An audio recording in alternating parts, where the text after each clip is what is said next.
Fala, Thiago Meirelles aqui para mais um vídeo de análises e palpites em tênis. Hoje um vídeo com os jogos do dia 19 de outubro, terça-feira. Uma terça-feira recheada de jogos, como geralmente são as terças-feiras para quem trabalha em tênis sabe como é que é. Finalzinho de primeira rodada, alguns torneios já na segunda rodada, muitos jogos nos 4 torneios que a gente tem. Vamos tentar dar uma varrida e entrar no detalhe de alguns jogos, porque obviamente são muitos e a gente precisa sempre ter um critério, um filtro na seleção aí. Começamos aqui pela Antuérpia, então eu vou na ordem que aparece aqui para facilitar e eu marquei 2 jogos que eu gostaria de falar um pouquinho mais e o primeiro deles é justamente entre o Fokina e o Thompson. Fokina é um jogador espanhol, troca muita bola e o Thompson também, né? A gente não pode esquecer que isso aqui é uma quadra dura, uma quadra coberta, mas que tem as características de ser bem lenta. Então, a gente tem aqui 2 jogadores de troca de bola, 2 jogadores numa quadra lenta, e isso aqui tem toda a tendência de ser um jogo longo, comprido, com games muito disputados, sets muito disputados especificamente. Tá? A instabilidade dos 2 jogadores e a inconsistência dos 2 jogadores é o que marca bastante aqui. A gente vê o Davi Fokina que tem, né? Muito talento, mas não consegue embalar. Vejam, faz tempo que ele não consegue 2 vitórias seguidas. Na temporada de quadradura, na temporada inteira em quadradura, ele teve 2 vitórias lá em Montpellier, lá no começo do ano, e depois ele ganhou 2 seguidas nas Olimpíadas. Depois é uma vitória, uma derrota, uma vitória, uma derrota, quando não são derrotas seguidas. Então, muito complicado de se ir a favor de um jogador desse com uma odd tão baixa assim.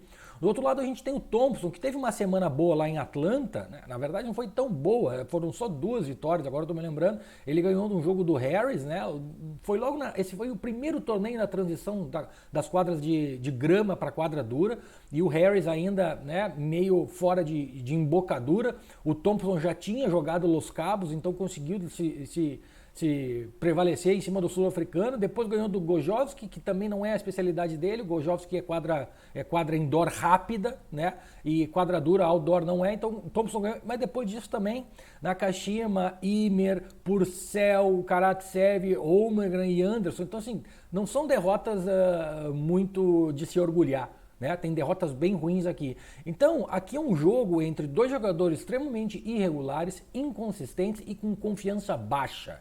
Então, também é um cenário onde a tendência é de um jogo, a tendência é de um jogo longo, porque é muito difícil que um desses 2 jogadores prevaleça muito sobre o outro, tá? A linha tá alta, tá em 22,5, ela é alta, mas eu acredito num jogo longo aqui, acredito em quebras de serviço e não acredito em 7-6, 7-5, eu acredito de um 6-3 para um lado, 6-3 para o outro e a decisão lá no terceiro set. É isso que eu vejo para esse jogo. Não sei quem ganha.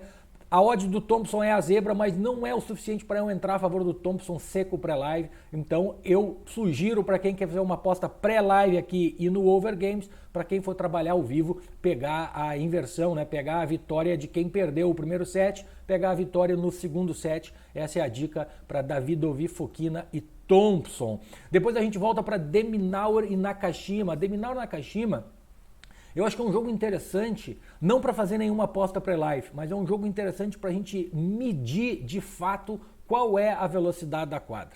Tá? O de Minaur é um cara que gosta de jogar quadra indoor, as quadras indoor, na verdade, são boas para ele, mas elas precisam ser rápidas, a gente sempre fala isso, precisa ser rápida para o de Minaur conseguir jogar. Já o Nakashima, cada vez mais, ele se mostra um cara que gosta mais de receber bola também, mas ele consegue atacar mais que o de Minaur. Tá? Então, se a quadra propiciar o ataque, vejam o que é interessante, se a quadra propiciar o ataque, o Nakashima vai atacar o de Minaur. E quanto mais ele atacar o de Minaur, melhor vai ser para o de Minaur, que vai poder usar a força do Nakashima para contra-atacar. Só que o Nakashima não é exatamente um cara agressivo. E aí ele pode começar a cometer erros na medida que o de Minaur tende, né, a devolver as bolas, especialmente de contra-ataque e muito bem colocadas como o de Minaur faz. Adora pegar a bola na corrida dos 2 lados da quadra. Então vai ser legal para a gente ver o que a quadra está oferecendo aos jogadores. O que vai acontecer, sob o ponto de vista de odd, eu realmente não sei o que é, assim, eu não vejo valor para nenhum lado. O mercado aqui derrubou um pouquinho o ódio do De Minaur, subiu um pouquinho do Nakashima, talvez acreditando que aquele bom jogo do De Minaur contra o Tsitsipas em Indian Wells pode mostrar, né? Ele fez 2 vitórias boas, ganhou do Vuk, ganhou do Garin e depois veio fazer um jogo muito bom contra o Tsitsipas. Talvez o mercado entendendo que o De Minaur finalmente encontrou de novo o groove dele, né? Se encontrou em quadra, talvez. Mas mesmo assim não está dando um favoritismo muito grande, até porque o Nakashima, além de ter muito talento, tem muito potencial, veio do quali, já fez 2 vitórias boas, né? Ontem contra o Herbert, mas tanto quanto o Herbert como o Verdasco, né? O veterano Verdasco, são jogos totalmente diferentes do que ele vai encontrar contra o De Minaur hoje, certo? Tá bom, Thiagão, então o que nós vamos fazer? Não sei, velho. Não sei o que vamos fazer. Pré-live eu não vejo nada para fazer aqui. Talvez um overgames, mas ela deve estar longa, né? Deve estar muito longa essa linha. Olha aqui, 23 a 1,89 não dá, né? Não dá. 23,5 muito bem. 22,5 para uma linha, para uma odd baixa, para mim não me serve. Então aqui é interessante, eu marquei esse jogo para a gente observar o que está acontecendo, que tipo de situação a gente está tendo em Antuérpia, até para a gente poder medir os próximos jogos do dia, de repente, e até os próximos jogos do torneio, a gente conseguir ver quem mais que deve talvez poder fazer uma campanha boa aí em Antuérpia, beleza? Então é isso de Antuérpia, eu acho que não tem mais nenhum jogo assim, nada especial para se fazer. Laaksonen com o Per, né, estranho, o Per é sempre complicado, o Musetti com o Madjer também não dá, o que eu vou fazer aqui?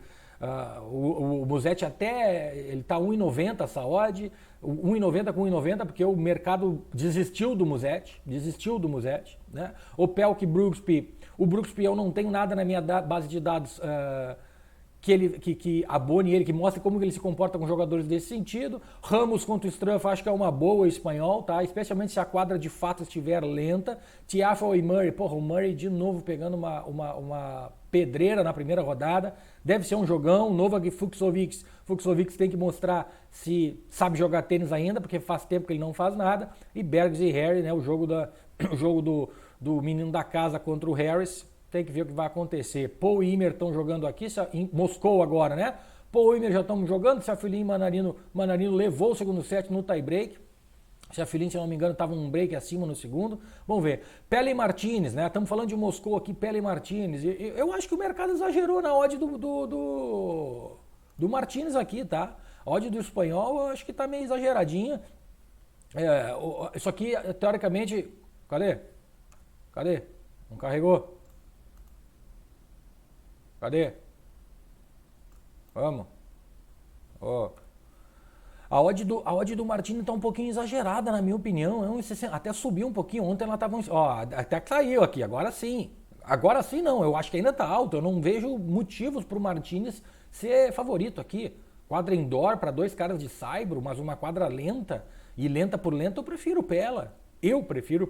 Né? O que o Martinez fez em quadradura que diga que ele tem que ser favorito contra o Pella?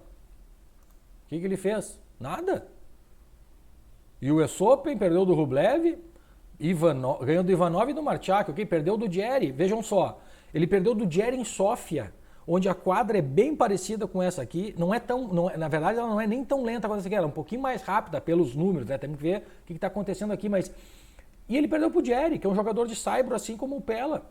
E o Pella é canhoto, sempre com canhoto tem, né, o saquezinho aquele aberto, o Pella usa muito esse saque no lado da vantagem, e eu acho que o argentino é valor aqui contra o Martinez, tá? Eu acho que o argentino aqui é valor contra o Martinez. O Pella também, né, assim, não é, mas ele fez uma boa vitória contra o Fonini, aqui atrás, depois ele foi perder do Zverev num bom jogo, perdeu do Thompson, ele não estava muito afim de jogo, depois ele ganhou do Krajinovic bem, perdeu do Tiafoe naquela semana que o Tiafoe, né, atropelando todo mundo lá no US Open.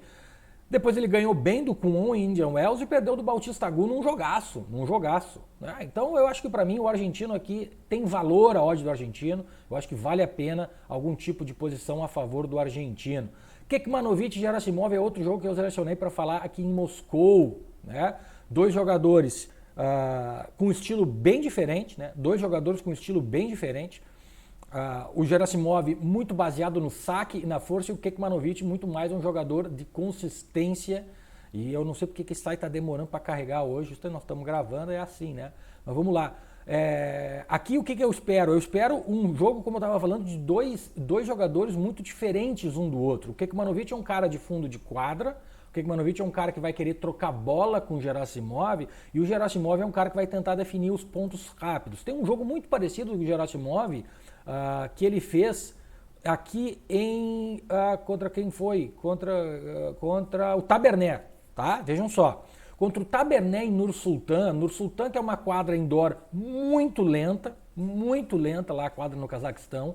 O Gerasimov tinha sido vice-campeão, se eu não me engano, o campeão. Ele estava defendendo pontos, muitos pontos lá no Cazaquistão. Então, assim, a gente tem que tirar... Por que eu falo isso? Porque isso aqui tira qualquer possibilidade de ele ter entregado o jogo, tá? Ou de ele não ter jogado o máximo que ele podia. Não entregado é muito forte, mas de ele não ter tido o esforço máximo que ele podia, porque ele tinha muito ponto para defender. E ele perdeu do Taberné. E perdeu do Taberné onde? Perdeu do Taberné na troca de bola, que o Taberné espanhol, né? Mais uma, e o Gerasimov grandão, com aquele problema de dificuldade que qualquer cara grande tem, começou a cansar, e aí o cara cansa. O que acontece com o cara grande? O cara cansa e o saque, que é a arma principal dele, já não começa a ter a mesma eficiência. O nível de primeiro saque começa a cair. Então, a minha expectativa aqui é que o Kekmanovic, que não jogou nada contra o Popyrin lá em Indian Wells, o Popyrin que fez aquela palhaçada onde tomar 6-0 depois de um grande segundo set contra o Van de Vansulp, né? Eu acredito que o Kekmanovic esteja muito afim de jogo. E esse é um jogo que eu acho que é um jogo que deve ser longo. E eu acho que o Kekmanovic pode ganhar do Gerasimov da mesma maneira que o Taberné ganhou lá em Nur-Sultan. Na consistência, na troca de bola, alongando os pontos, alongando os games, alongando o jogo. Tiagão, vamos no over também então? Pode ir no over. Pode ir no over. Eu prefiro a vitória do Kekmanovic aqui. Já está 1,80. Ontem eu peguei a 1,90 e poucos. Já está 1,80. A vitória do Kekmanovic para mim me agrada mais do que a linha de overs, tá?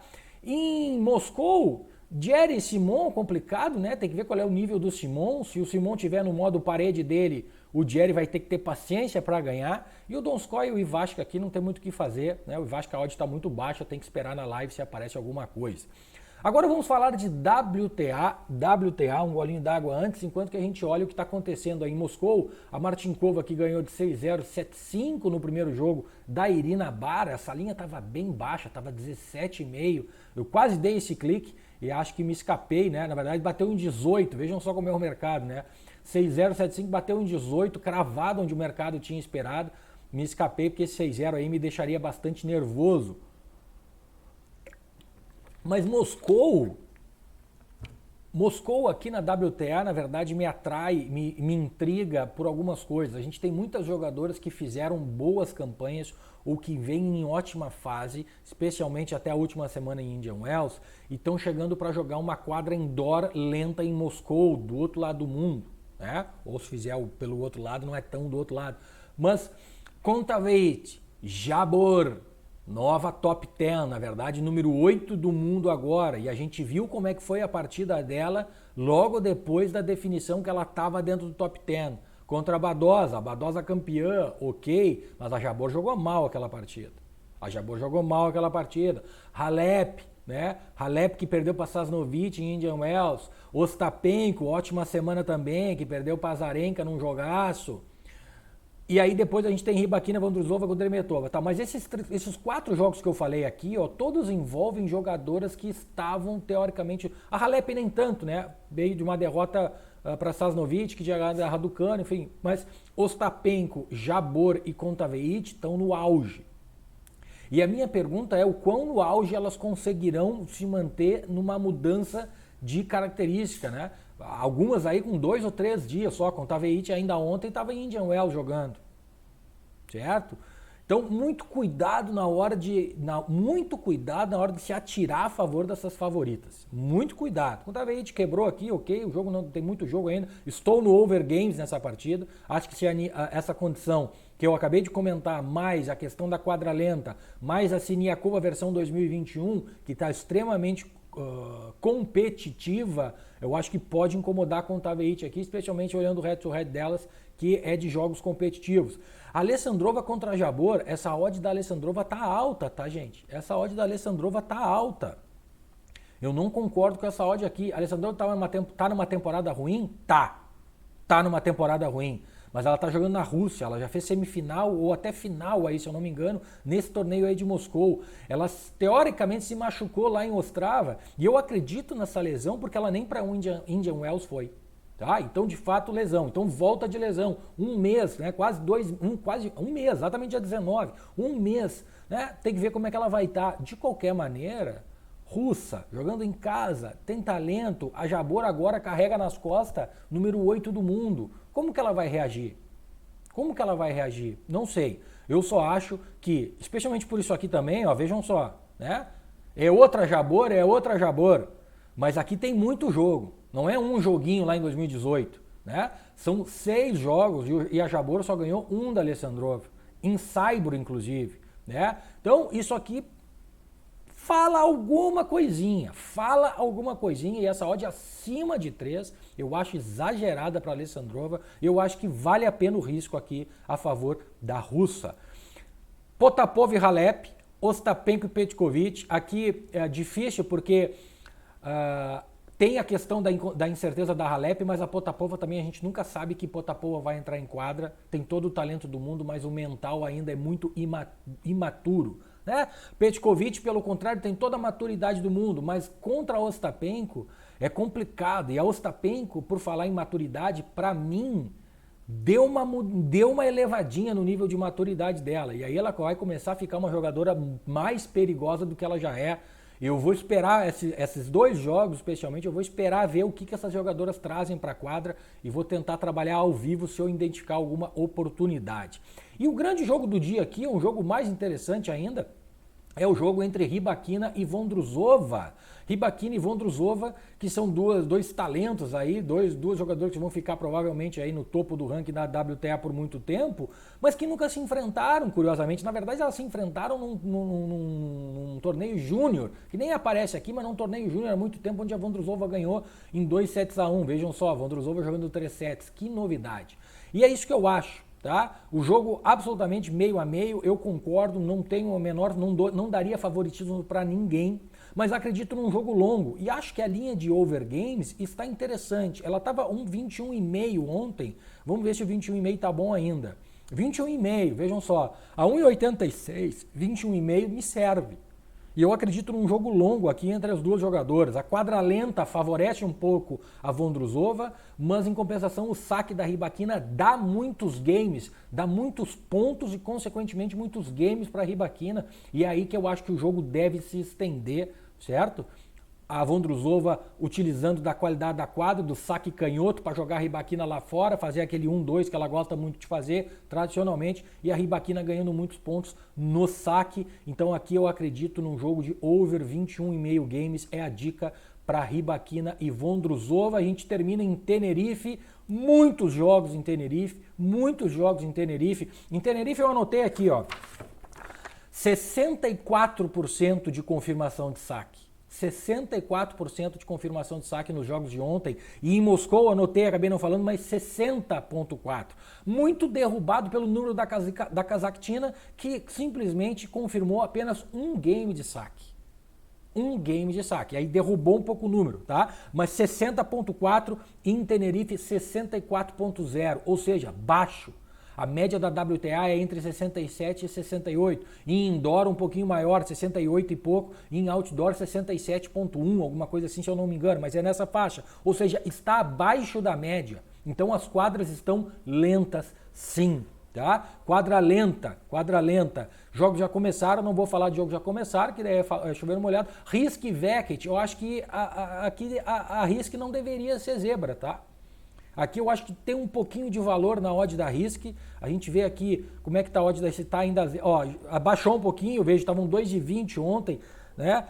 Eu peguei a 2,18, 2 alguma coisa, a gente enviou lá para o nosso pessoal do VIP, mas continuo achando boa, né? Eu jamais vou botar, assim, atualmente, ou há alguns meses já, ou talvez até ano, A Vect como favorita não me pega. E a Risk parece que encontrou um pouquinho da forma dela desde aquela boa campanha lá em Portorosa, onde ela perdeu na final para Pauline. E depois jogos bons, né? Perdeu para Andreescu num grande jogo em Indian Wells e perdeu para Teichmann numa semana que a Teichmann estava também espetacular lá em Ostrava. E a Vect, pô, de quem que ela ganhou no quali?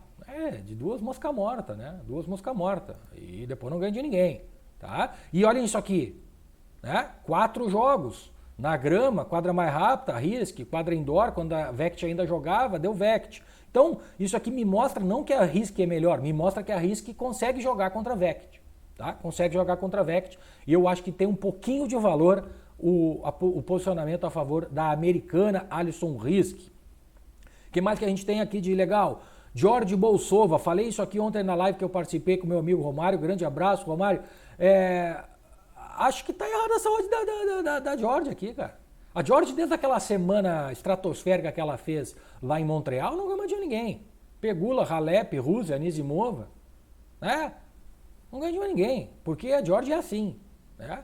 E a Bolsova vem numa condição de bastante confiança, estava jogando Saibro, mas fez boas campanhas nos ITF de Valência e passou bem pelo quali, inclusive um jogo muito difícil contra a Jovan.